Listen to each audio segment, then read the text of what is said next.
morning sa inyong lahat.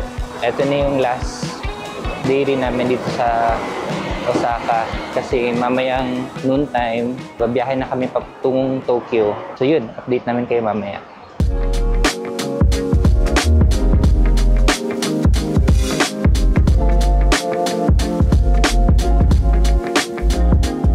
Basta kami sa hotel. Since close yung Japan Post today, meron namang Yamato luggage transport services. So 5 minutes lang siya galing Sutetsu Hotel. So ito yung lugar. Yan.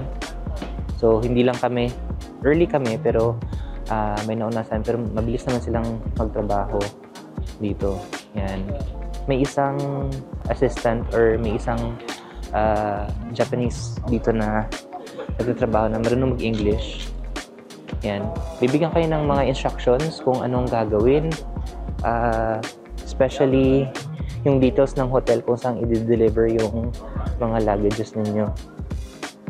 Yan yung luggage namin, yung tatlo.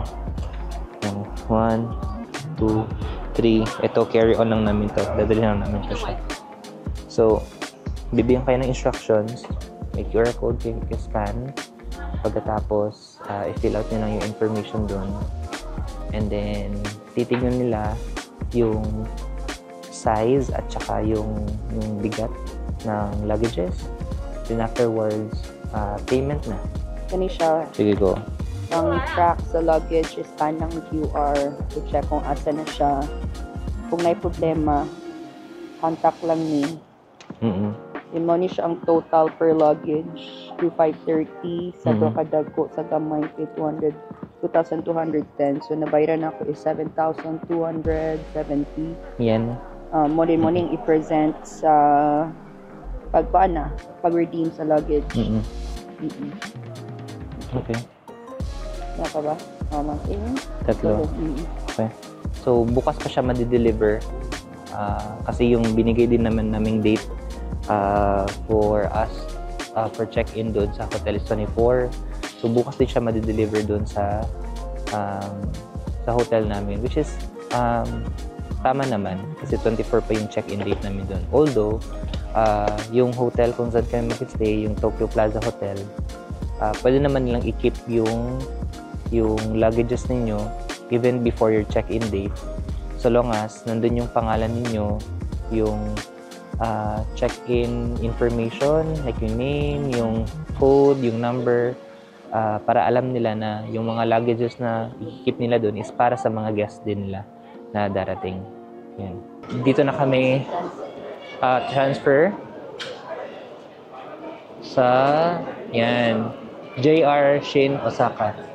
Ang maganda ngayon is nakabili na kami ng ticket. Yan. So, haharapin na lang namin to para ipaskan yung QR code. Yan siya.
Pasok namin, yung seat number namin is nasa right side lang talaga.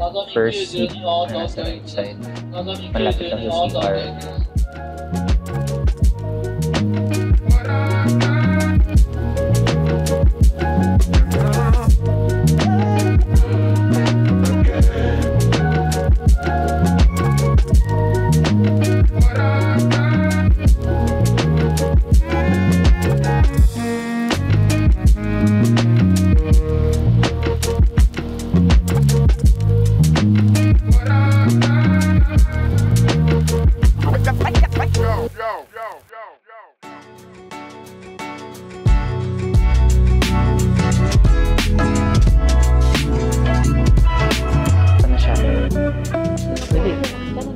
Asa?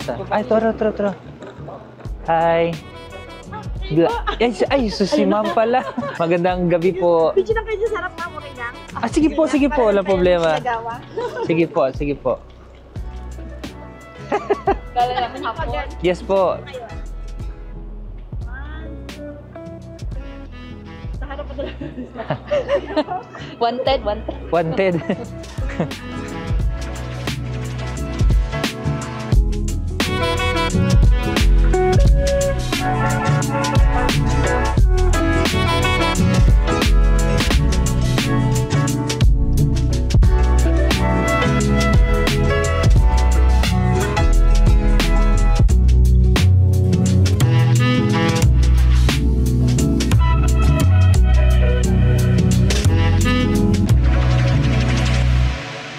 Andito na tayo sa Daikoku PA.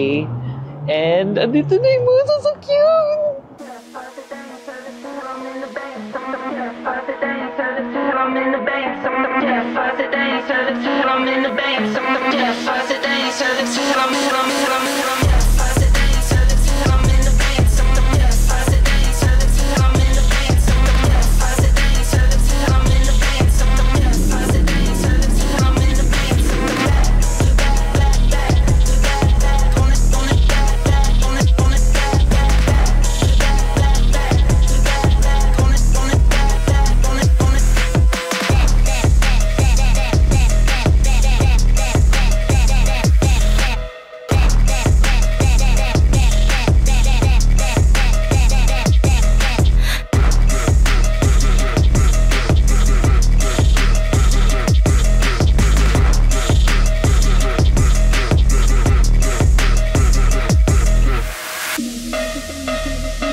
Asa ka nagkuha ng slippers dear?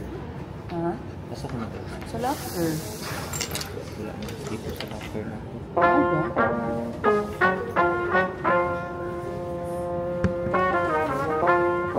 Dahil na-figure out na nimo here na gamit na sa Good morning. So today is day 7 here in Japan. Medyo nakakapagod yung morning ngayon kasi early kami gumising from the Capsule Hotel. Maganda palang experience sa Capsule Hotel. So, dito na kami sa Shinjuku after namin sa Daikoku kagabi. Nag-Capsule Hotel kami and then early kami gumising para makasakay sana sa Fuji Kawaguchi ko na train dito sa Shinjuku Station. Ang problema, umasa kaming ng mabilis yung ticket na ni-reserve namin sa Klook. Kaya lang, nagloko yung machine kanina. Hindi siya nag-work sa first na machine, pero yung sa kabila, na-read niya agad yung QR code. Pero, nung nakuha na rin namin yung ticket, in-insert na namin sa parang machine kung saan tinatap yung iCoca card, isa lang yung na-read. Yung iba, hindi siya na-read. So, hindi ako makadaan. So, wala kaming choice. Pumunta kami sa information center. Tapos, binigyan kami ng instructions. Pero, of course, di namin intindihan masyado kasi pure Japanese talaga yung instructions niya. So, umasa na lang kami sa sign. Pero, unfortunately, pagbaba namin, bumaba kami dito mga 5:25. Pero yung train, umalis na. 5:21 kasi yung departure niya. So, yun. Hindi kami nakasakay. Pero siguro, ganoon nga talaga. Hindi makompleto yung Japan experience kapag hindi ka iwanan ng train. Na-experience na namin tumakbo sa train station. Na-experience na namin mawala sa train station. May experience na namin na sumakay sa maling train at ngayon naman na-experience na namin na maiwanan ng train. So, sige lang. Ang importante, hindi naman masasayang yung ticket kasi pwede na naman kaming sumakay sa next na train which is by 7:30 pa. At least may time pa kami para mag-rest and para maghanap siguro ng breakfast kasi hindi pa kami kumakain ngayon. It's actually 5:58 AM. Yun, naghihintay na lang kami. Ang asawa ko napagod sa kakatakbo kanina. Nakababa na kami sa train. Bumaba kami sa... uy, may dogo. Bumaba kami sa Shimo Yoshida Station. At maglalakad na kami papuntang Chorito Pagoda. Tama ba? Okay, correct. At from the train station lang, makikita nyo na yung Mount Fuji kung okay na yung panahon. At okay yung panahon ngayon. Diba? Yun, tignan nyo. Diba? Yan siya. Okay na okay yung panahon ngayon. So, yun. Magmamadali kaming umakyat para makababa agad. Kasi,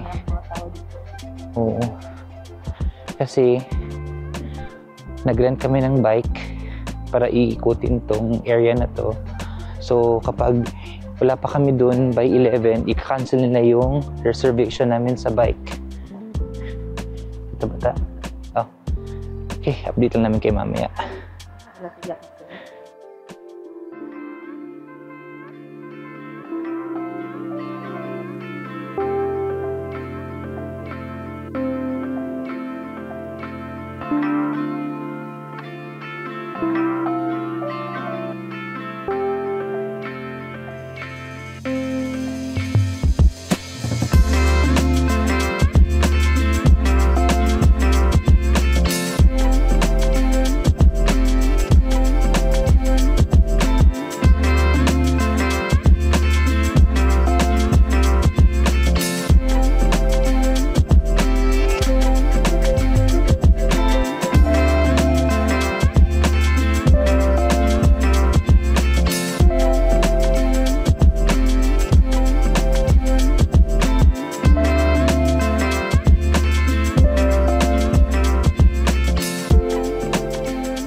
Oh, so you reserved our bicycle? You all reserved our bicycle? What is? more police day, not police. Just one day. One day. So in that case, please we can now pass go until past 5 p.m. You don't mind? Okay. Yeah, of course, let's go. I can't sleep even by 4. Oh, so you have to that. Before 4. Before 4, yeah, exactly. It's very near the bus station. Yeah, exactly. Yeah. So after almost 2 hours na pagbabike, galing kami dun sa direntahan namin ng bike. May konting aberya lang, pero ang importante nakarating kami dito. So, tignan niyo muna yung view.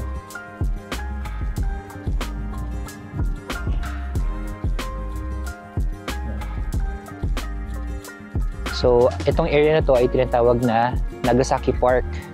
So, kung bumabike kayo kagaya namin, so ipapark lang dun sa taas.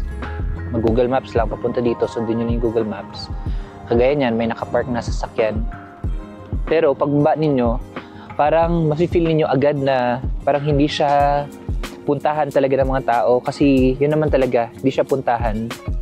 Konting tao lang yun nandito, pero nasa harap nyo talaga yung Mount Fuji, kung titignan ninyo. Yan. Doon ako nag-record kasi maganda yung framing doon. May puno, pine tree ata to. Tingnan nyo, may puno dito. Yan yung sanga niya. Pagkatapos, may magandang damo. Di ko alam anong tawag dyan. Yan. So, gusto ko ganun yung framing, ganun yung kuha dito. So, kapag mapunta kayo dito, try nyo pumunta dito sa Nagasaki Park. Yan. Madaming tao. Kanya-kanya na lang yung paghanap ng angle. Yan. Kahit dito. Ganda. Yan siya. Lalo na siguro kung hapon dito. Ang ganda, oh. Yan.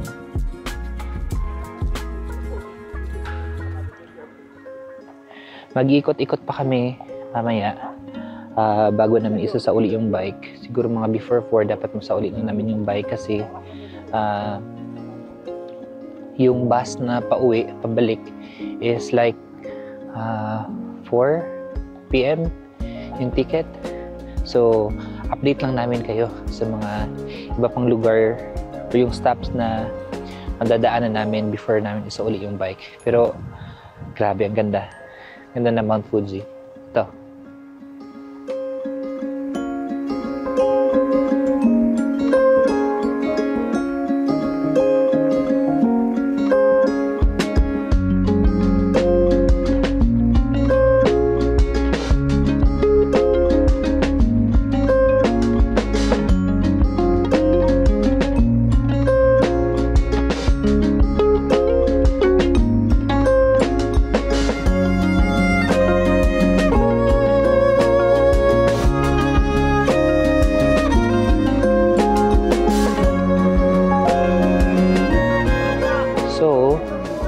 From Nagasaki Park, mga 8 minutes na bike. Following Google Maps, napunta kami dito sa Uwishi Park. So, ito yung Uwishi Park. Yan. Uwishi Park. At ang maganda sa Uwishi Park, may observation deck sila sa taas, hindi ganun ka-crowded. At yung harapan is ito. Yung Mount Fuji pa rin. Tapos, ito yung sikat na parang shot ng Mount Fuji na may mga lavender. Pero ngayon, yung mga tanim is parang hindi pa siya ganun ka-lavender.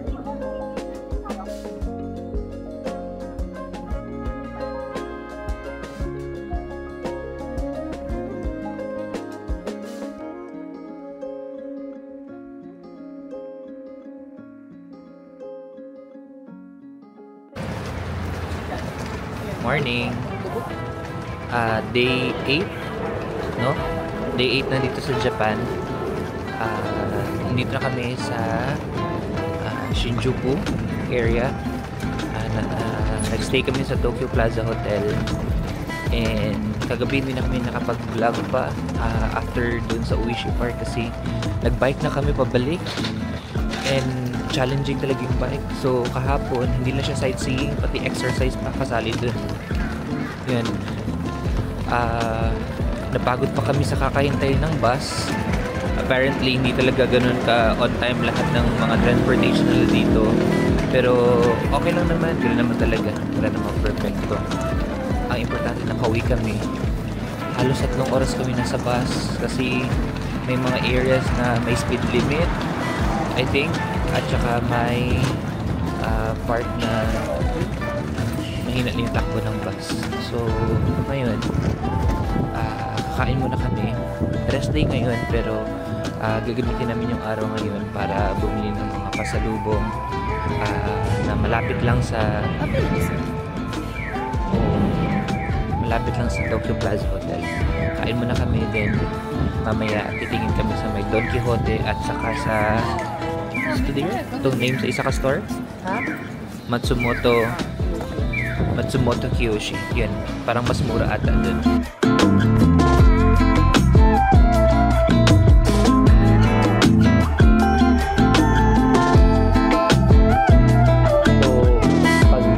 Kaninang mag-breakfast, nag-coffee din kami.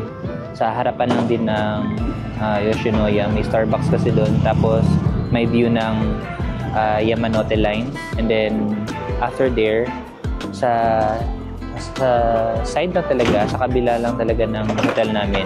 Yan yung hotel. Yan. Yan, Tokyo Plaza Hotel na yan. Sa left side lang talaga niyan is makikita nyo yung pinaka-cute na to. Yan. Alam niyo na yan. Yung Don Quixote na yan. So, yun. Dito kami namili ng mga pampasalubong. Tax-free na rin sila. Halos lahat naman ata ng stores pwedeng bumili ng tax-free. So, yun. Madami kaming nabili dito. Mga KitKat, mga pagkain, mga miso paste, yung parang mga salompas na patch kapag sa mga matatanda, mga skincare products.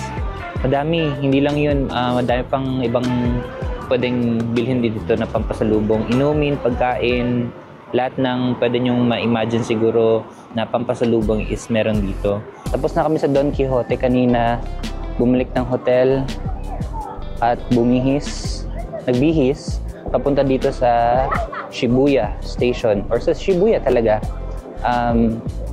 Mga 4 na stops from Shin-Okubo Station and exit kami dito sa Hachiko exit. Saan si Hachiko? Hahanapin namin si Hachiko. At ito na yung pinaka-famous na Shibuya Crossing. Ngayon nyo.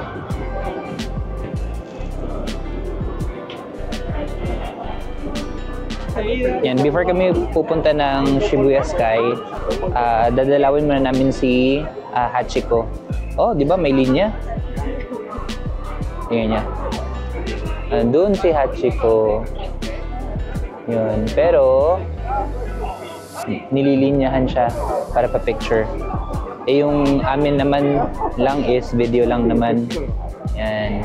Si Hachiko. So, from Shibuya or Hachiko exit, hanapin nyo na yung building na Shibuya Scramble Square. And then, from here, makikita nyo yung directions going to Shibuya Sky Observatory. And 1:20 pa yung schedule namin kasi nagpa-reserve kami Klook ba? Sa Klook. Sa Klook. Yan. So, feel namin hindi kami papapasukin kapag hindi pa 1:20. But pumunta na lang kami dito para alam na namin kung saan. At the same time, tingin-tingin na rin kung ano yung meron dito.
kaming mag-lunch. Nag-lunch kami ng 3 p.m. So dun sa Shake Shack, malapit lang dito sa Shibuya. Then ngayon, papunta na kami sa pinakamalaking Don Quixote. 3-minute walk lang from there. So that's Mega Donkey.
Andito kami ngayon sa Magnet by Shibuya 109. Nasa rooftop kami. So kung gusto niyo take ng video or pictures ng Shibuya Crossing, yung tumatawid talaga yung mga tao, maganda siya lalo na kapag gabi. Maganda din naman pag umaga. So may iba't ibang angle naman, pero tingin namin ito yung maganda. At saka hindi siya ganun ka-crowded. Siguro hindi pa masyadong kilala to, pero kung pupunta kayo soon dito sa Japan, try nyo pumunta, umakyat kayo dito sa Magnet rooftop.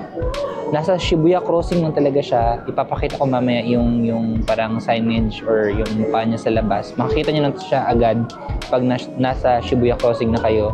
Umakyat kayo papuntang rooftop from the elevator, and then kailangan nyong bumili ng drinks. So, parang may fixed na price. 1,800 yen. Kasama na dun yung drinks. So, pili lang kayo. Masarap yung drinks.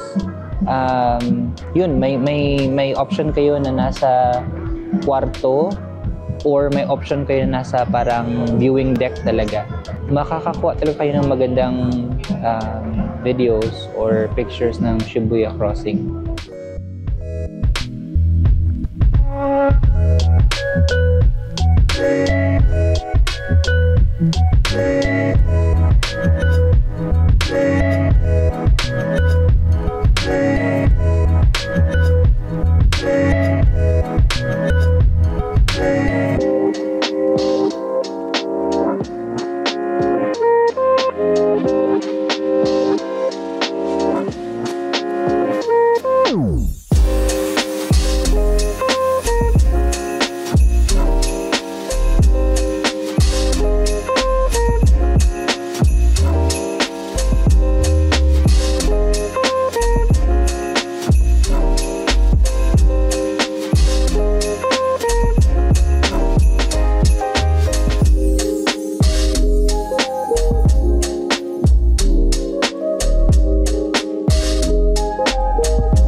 Kami sa isa sa mga izakaya dito. May binibenta silang mga skewers. Usually skewer siya. Yan. Ito na yung edamame. I-try namin. Actually, green soybean siya. Yan. Tapos, ito yung mga menu.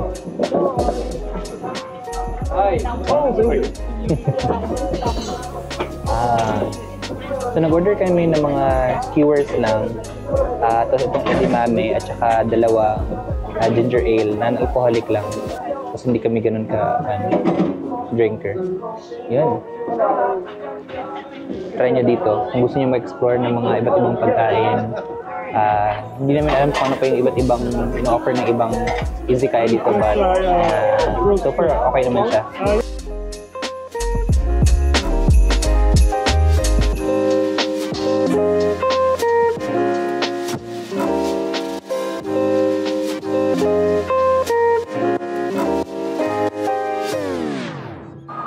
morning! Japan Day 9. Sa 28 pa yung flight namin, November 28. Today is November 26. Pero, since may mga luggages kami, 2 large, 2 medium, 1 small. So, ang naisipan namin, since okay naman yung service ng Yamato, sinagad na lang talaga namin na gamitin talaga yung services nila for the convenience kasi napakalaking tulong talaga siya. Mahirap kasi mag-commute na may dalang 5 luggages. So, meron talagang isa sa amin na 3 luggages ang dadalhin and yung isa is 2. So, sabi namin, since may time pa naman, wala naman kaming ibang bibilhin pa. So, okay lang na ipadala na namin sa Yamato. Kung ganun din naman yung plano ninyo, let's say, wala na kayong bibilhin 2 days prior sa flight ninyo, may extra budget pa kayo, gawin nyo to kasi napaka-laking tulong niya at convenient talaga. Hindi ako nakapag-film sa loob kasi may sign na hindi pa rin mag-pictures and videos, but ito yung sa labas. Buti na lang from Tokyo Plaza Hotel papunta dito, mga 6-minute walk lang siya.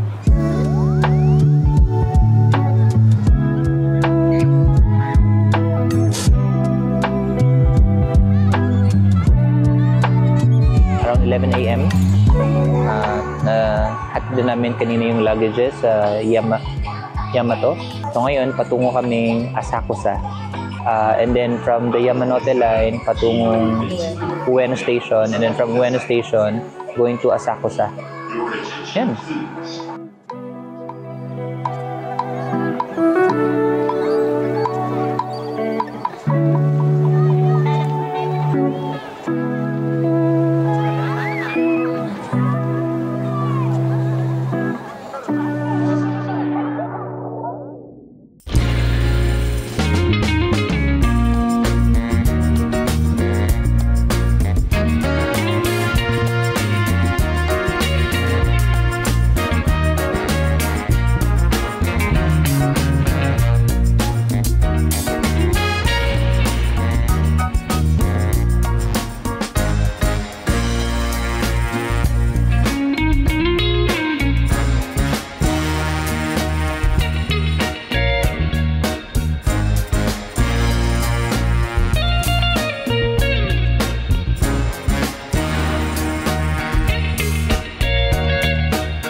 Every time na pupunta kami sa temple, wala kami ibang activities na ginagawa maliban sa pag-check, pag-picture. Pero ngayon, try namin yung fortune activity. So, how to draw omikuji. Drop in 100 yen while praying for your wish. Shake the box politely a few times. And make sure your number and put the stick back. Take out a sheet of omikuji from the drawer, which is yan. Drawer of your number, and then when you draw a good fortune, please take it home, but you should not be careless and arrogant. Okay, when you draw bad fortune, please do not worry, tie it on the hanger and drop bad fortune off here. Yun, sige, sumuuna muna si wifey.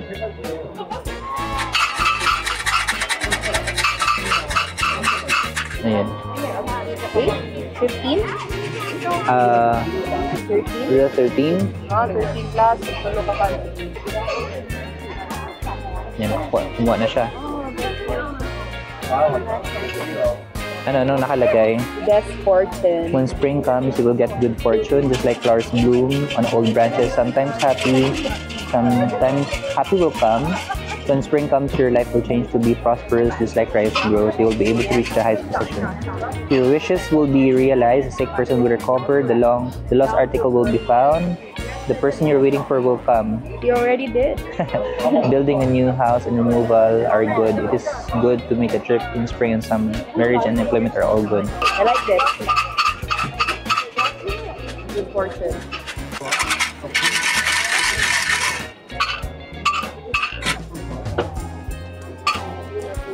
Alright, 96. 96.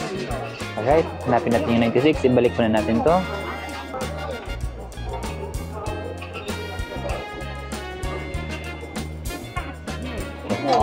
So, dito tayo. The best fortune. Relying upon a person in higher rank for help to succeed in one's life is just like a cock tries to fly following a phoenix and perches on a higher twig. Pulling a boat across the stream is a simile of your getting along well with others in this world. You will rise in the world and be wealthy. Your wish will come true, so you should be modest for everything. The sick person will get well. The lost article will be found. The person you're waiting for will come. Ito na siya. Diba? Building a new house and removal are both good. It is good to make a travel. Both marriage and employment are good. So, di sinabi na kung spring or summer.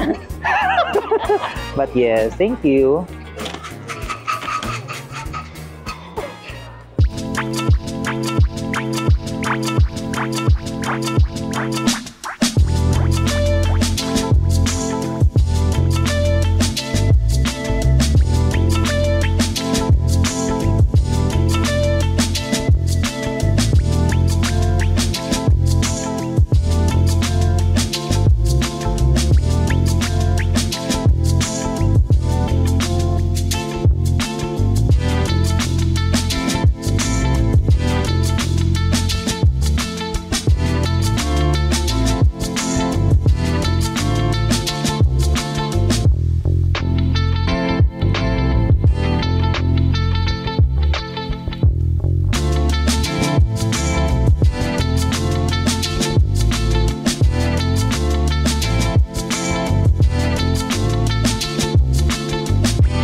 At syempre, nakuha na namin yung melon pan. Ba, patingin. Anong kan? Matcha. Yun. Arigato gozaimasu. Thank you, ma'am.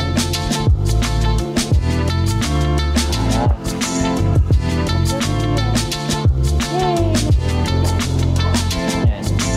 Show sila dito. Pinapakita yung matcha.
Super potato.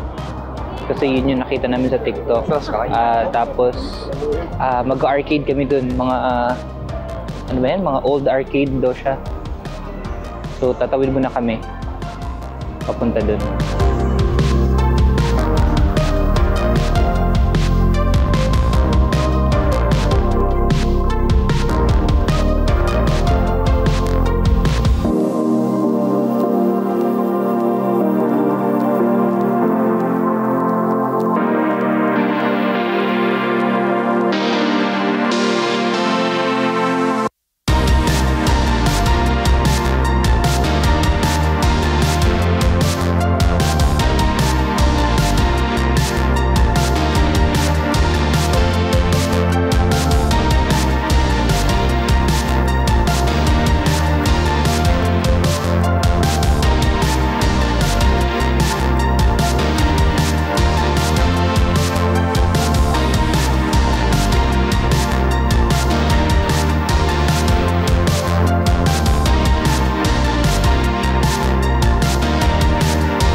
Nakalabas na kami ng asawa ko sa Super Potato. Piniwisan kami dun kasi ang init. Naka-heat tech pa kami. Pero ang ganda. Ang saya pala. Ayan. So yung next, may nakita kami ditong Game Taito Station. Ha? Taito. Yeah. Yan.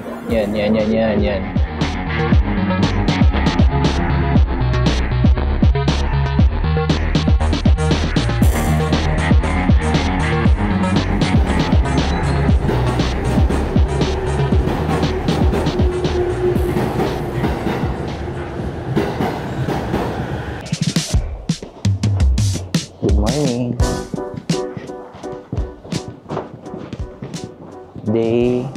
Anong day na? 8, 9, 10. Day 10 dito sa Tokyo, Japan.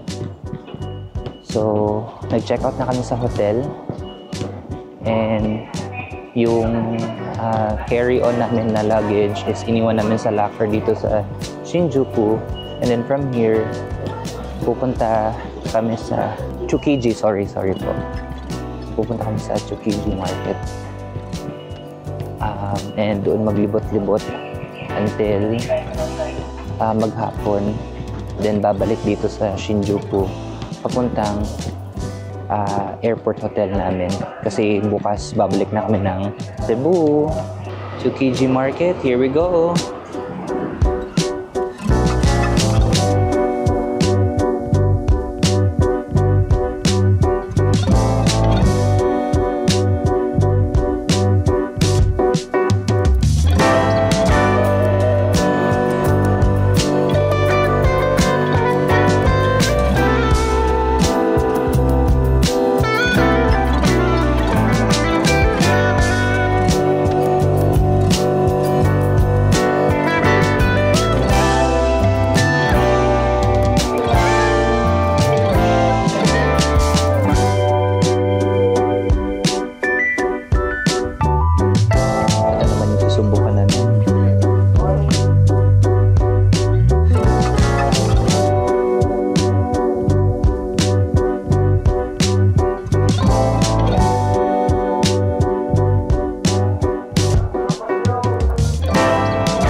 hilap, hilap.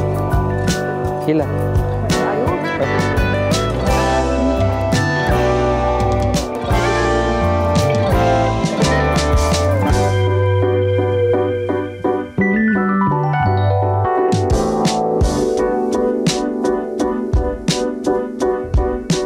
Titikman na ni Carrie.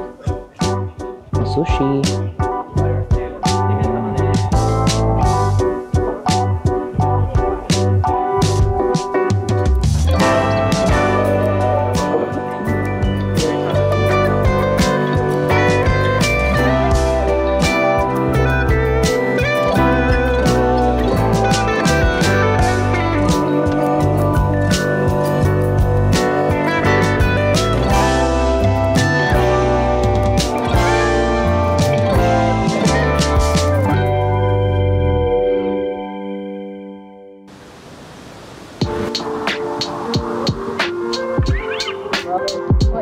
Okay lang, okay.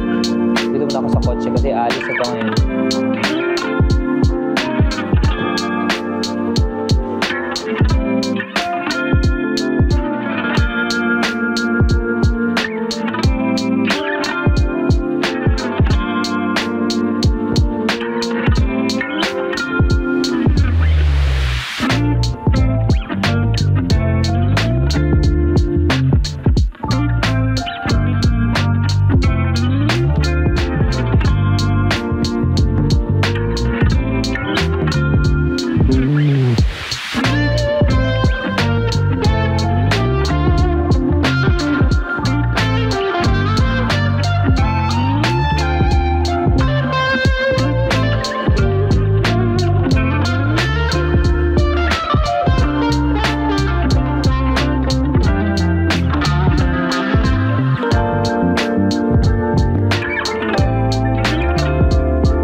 Nandito na kami ngayon sa Takeshita Street, galing dun sa Ginkgo Tree. Dalawang train yung sinakyan namin, nag-transfer lang. Yan. Dami din pala mga tao dito.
nakarating na kami ng Narita Airport ngayon. Pero bukas pa yung flight namin. So, nag-stay muna kami sa Narita Nobu Hotel. Tobu. Narita Tobu Hotel for the night. Para bukas, since early morning yung flight namin, hindi na kami maparanoid kung malilate ba kami sa flight namin or hindi. So, dito na kami mag-stay for the night. And then, kukunin namin yung luggage. Base sa tracking information na on hold na siya dito sa Narita Airport. So, bukas 7 a.m. pa namin siya makukuha. At sana makuha naman siya on time, 7 a.m. kasi 8:50 yung flight. So, I think 7:50 yung pinaka-last na check-in time. So yun, mag-early lang din kami para at least walang maiiwan nila.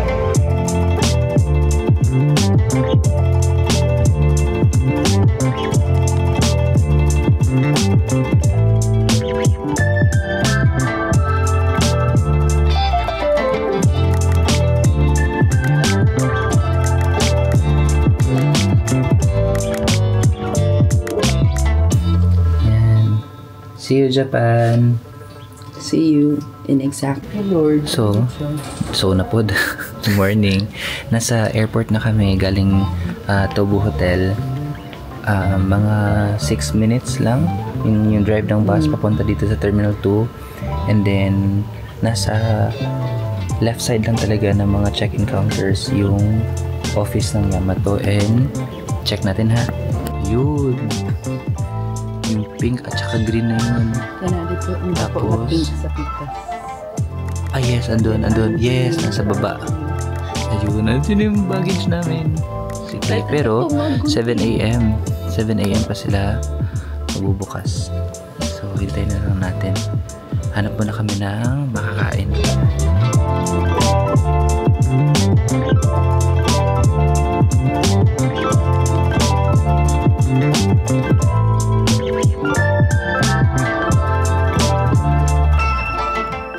Naka-check-in na kami. Nakuha na namin yung luggages namin from Yamato.